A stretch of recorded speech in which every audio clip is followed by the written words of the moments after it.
Sasa leo nimefungua kwenye application ya TanzMed. Hapa nimeingia kwenye masuala ya afya ya wanawake. Baada ya kuingia kwenye afya ya wanawake, vitu ambavyo nimeenda kukutana navyo nataka nikushirikishe. Kuna vitu vingi, lakini the interesting part ni kutoka na ute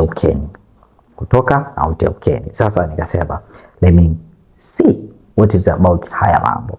Hayazungumzwi, lakini ukiwa na application ya TanzMed utaweza kusoma masuala yote kuhusiana na kutoka na ute ukeni. Sayansi ya ute ukeni, rangi, harufu na mazingatio yake. So hiki huwa tunadhani kwamba is only about women ndo wanatakiwa wafahamu kuhusiana na masuala ya ute ukeni. Lakini hapa unaweza kuyafahamu yote. See?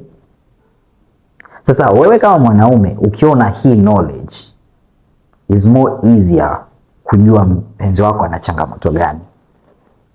Lakini is not about easier knowing changamoto, lakini you're going to be among of supportive partner.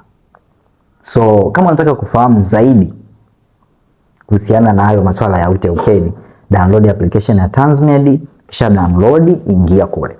Kuna sayansi ya ute ukeni, rangi, harufu na mazingatio yake. Tunasikia tu anatoka harufu kama samaki aliyeoza, si samaki nini? Sasa hayo yote utaenda kuyafahamu huko. Hata sitaki kuyazungumza. Siyazungumzi kabisa hapa. Nimekuja tu kudokeza. So if you want to know about sayansi ya ute ukeni, just download this one. So you just download it. Application inapatikana App Store pamoja na Play Store. Pakua TanzMed sasa.